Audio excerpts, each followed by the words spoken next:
Hello guys, बाल संस्कार YouTube channel पे आपका स्वागत है। आज हम गोदावरी नदी की जन्म कथा सुनेंगे। आपने नहाते समय बोला जाने वाला एक मंत्र सुना है? गंगे च यमुने च गोदावरी सरस्वती नर्मदे सिंधु कावेरी जलस्मेने सन्निधि कुरु। इस श्लोक का अर्थ है, हे गंगा, यमुना, गोदावरी, सरस्वती, नर्मदा, सिंधु, कावेरी नदियों, मेरे स्नान के इस जल में आप सभी पधारिए और मुझे पवित्र कीजिए। यह श्लोक आपने दादा दादी अथवा नाना नानी को कहते सुना होगा। यह सभी नदियाँ हमारे लिए पवित्र हैं। आज हम इनमें से एक वंदनीय गोदावरी नदी की कहानी सुनेंगे। भगवान शिव जी के 12 ज्योतिर्लिंग हमारे पवित्र भारत भूमि पर है। इन 12 ज्योतिर्लिंगों में तीसरे स्थान पर आता है महाराष्ट्र के नासिक जिले में गोदावरी नदी के तट पर विराजमान श्री त्र्यंबकेश्वर ज्योतिर्लिंग। यह ज्योतिर्लिंग ब्रह्मगिरी पर्वत के निकट स्थित है और ब्रह्मगिरी पर्वत से यही गोदावरी नदी का उद्गम होता है।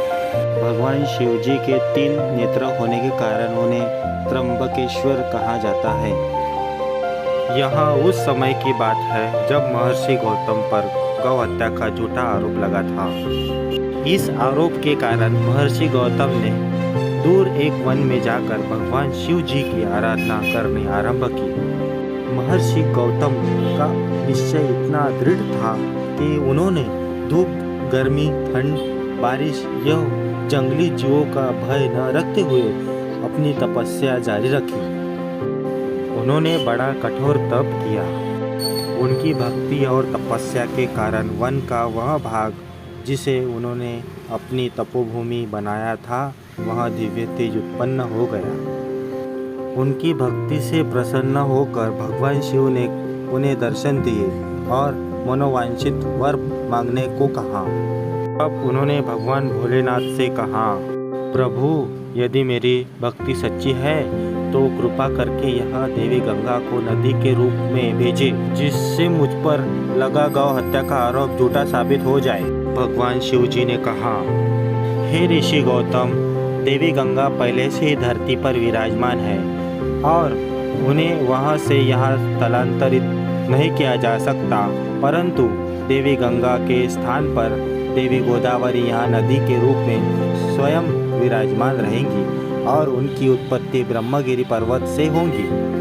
भगवान शिव जी के इतना बोलते ही ब्रह्मगिरी पर्वत से जल की अविरल धारा बहने लगी। वहाँ देवी गोदावरी नदी प्रकट होकर उनके शीतल और पवित्र जल ने नदी का रूप ले लिया। परंतु महर्षि गौतम तो वहाँ गंगा को लाना चाहते थे। गंगा नदी के स्थान पर वहाँ गोदावरी नदी के आने से उन पर लगा झूठा आरोप तो मिट गया, परंतु उनके मन की संतुष्टि नहीं हुई। देवी गोदावरी को गौतम ऋषि की मन की स्थिति समझ में आ गई। उन्होंने भगवान शिव जी से प्रार्थना की, हे शिव जी, आप यह ज्योतिर्लिंग के स्वरूप में विराजमान हो जाए। भगवान शिव जी ने देवी गोदावरी की यह बात सहर्ष स्वीकार कर ली और कहा कि आज से ज्योतिर्लिंग त्र्यंबकेश्वर के नाम से जाना जाएगा। तो भी मनुष्य सच्चे मन और उचित भावना से गोदावरी नदी में स्नान करने के बाद इस ज्योतिर्लिंग के दर्शन करेगा, उसकी सभी इच्छा पूरी हो जाएगी। इसलिए गोदावरी नदी माँ गंगा के समान पवित्र है। ऋषि गौतम के संबंध जुड़ जाने के कारण गोदावरी नदी को गौतमी के नाम से भी जाना जाता है। इस नदी में स्नान करने से सारे पाप धुल जाते हैं, इसलिए इसको रुद्र गंगा और प्राचीन गंगा के नाम से भी जाना जाता है। गोदावरी नदी भारत के 4 राज्य महाराष्ट्र, तेलंगाना, छत्तीसगढ़ और आंध्र प्रदेश में बहती है। इस तरह के वीडियो देखने के लिए आप हमें सब्सक्राइब कर दीजिए। धन्यवाद।